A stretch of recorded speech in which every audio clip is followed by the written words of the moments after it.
The market chatter surrounds you, Crud Jr. People crowd the street between stalls. Vendors offer free samples of their wares, and the air is rich with delicious scents. 2 years after the events of the Adventure Teen Years, your memory remains as sharp as ever. You, now a fully realized level 20 wizard, have become even more intelligent in the intervening time. You know that not only do you possess the 2 ears and the 2 glowing red eyes in your dark recesses of your cloak, but that with gold you can have as many ears as there are entrepreneurs wandering the streets. And you've kept your ears to the ground this whole time, waiting. Waiting for news of the sale of a certain handkerchief. A handkerchief that, in the confusion after the betrayal, had been forgotten on the plane of earth in the headsman's chamber. One that, when you, Crud Jr., had gone back for it later, had no longer been there. The street ragamuffin gestures you up the stairs into the narrow building. You duck your cowled head and follow them inside, your robes billowing behind you. The room awaiting you inside has a large one-way observation glass, which is camouflaged as a mirror above a fireplace in the area it observes. You settle into a comfortable chair and watch. A pink-haired girl has just finished demonstrating the function of a portal on the wall. Demonstration complete, she shakes the portal like fabric and folds it into a white square and sets it on a table. The rare item buyer places a heavy bag of clinking coins on the table. They smile, shake hands, and the pink-haired girl tucks the large amount of gold into her own bag. With a smile on her face and a twinkle in her eye, she nods her head and ducks out of the room as you watch. I found you, he says to the observation glass, and sees her rapidly leave the room. He follows. Oh, okay. You see her standing on the street outside. Having tucked the gold into her own bag, she's heading away from the building. Crud Jr. walks up behind her, grabs her shoulder. I said I found you. She startles and turns around. Crud Jr.? What? How? So, why the handkerchief? She looks around the crowded marketplace. Do you mind if we go somewhere else to talk about this? You never know who's listening. Not at all. Okay, she takes an item out of her bag. You don't have to trust me. I'll give you the ability to travel using your own choice. Here are some bangles of travel. When you take one of these leather bracelets on or take it off, think of a location and you'll be able to get there. She hands you about 10. Crud Jr. takes them, slaps one on, and then he thinks of the apple orchard in Asgard. And poofs away? Do you tell her where you're going? Yes. Okay, all right. She follows you. All right. So now you guys are alone instead of being in a crowded market, you're surrounded by very tall apple trees. They look like a normal apple orchard, except instead of normal-sized trees, they're 3 times larger. So, why take the handkerchief? The pink-haired girl slaps her hand to her forehead and rubs the space between her eyebrows and says, look, okay, at first I didn't. So we were sitting in the bar and we had just gone shopping for the handkerchief, you know, for Jill, Loder's daughter, for her birthday party. And we had just bought it and I paid for it. And Margaret, who you remember is the blue-haired girl who had been with Ashley when they were crying in the bar, when you first met her. Margaret was sitting there, you know, having a beer. We were killing some time. And she's like, I think I lost it. And I looked at her and I was like, I just gave you that handkerchief to hold on to. The birthday party's in like a few hours. How did you lose it? We just came from the market. And she immediately started blaming Loki. Now, she didn't know that I was Loki. So I looked around and I saw the handkerchief on the ground. And then when I went to go pick it up and hand it to her, she was bouncing off about how Loki this and Loki that, and Loki was always to blame. And I slipped the handkerchief into my pocket. Yeah, none of us liked her in the first place. Margaret just rubbed us wrong.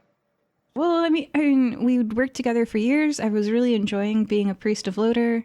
You know, when you live forever, life is short, but it's also really long, you know? So I enjoyed working with her and being a priest of Loder, but The way she just blamed Loki all the time for everything. Everything. Like, come on. Loki's to blame for you dropping the handkerchief? Really? Well, he is now, she says. And like...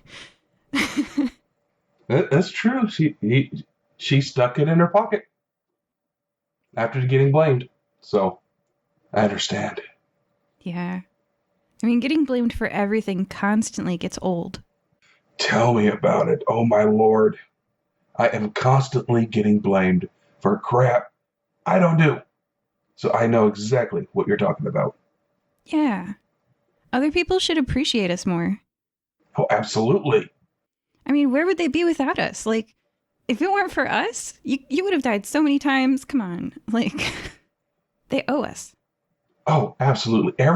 I have saved every single one of their lives at least 10 times. And this is how they treat me. Yeah. Friends are jerks. Oh, I'm sorry about leaving you guys when, after the headsman's chamber. I got so excited about getting that axe that I left, but did you all find your jumping stones and get home safely? Yeah, we all got out. Would have been nice to have you with us, though. Well, after the look on Margaret's face when I made her say Tyr, but I couldn't help it. The opportunity to get an axe that can cut Tyr out of this world, to have a Tyr-free world, when you're a god with infinite parallel universes and Tyr is in every single one of them, imagine how old that gets. Well, we could have easily take care of Margaret.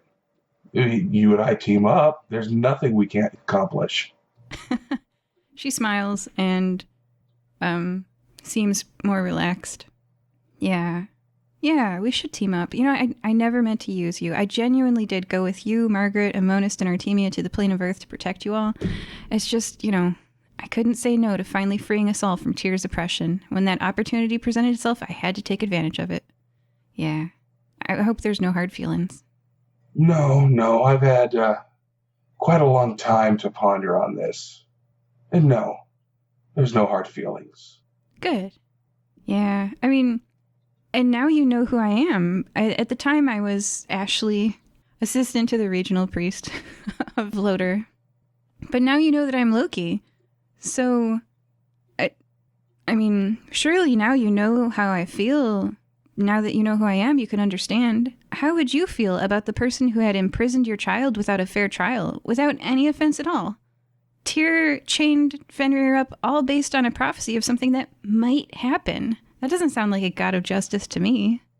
No, not at all. I would murder anyone who did that. Send them straight down to Hades. Exactly. When you've got a family that you love and someone messes with them, oh, they're on your bad side. Oh. Yeah. A few years ago, someone did mess with my family after my mom died. So I know exactly what you're talking about. She, nods in solidarity. Yeah. Yep.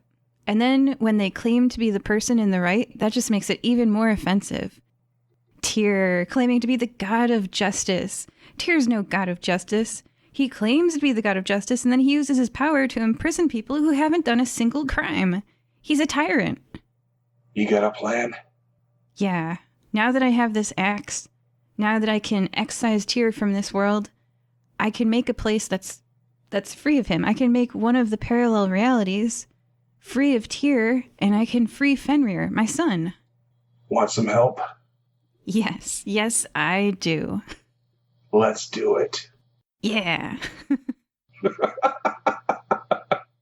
And the scene closes on Crud Jr. and the pink-haired girl rubbing their hands together, conniving in the apple orchard.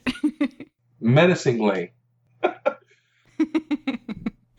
We'll see you on today's adventure, the season 2020 finale, Ragnarok. Bye-bye. Dun, dun, dun. Bye-bye.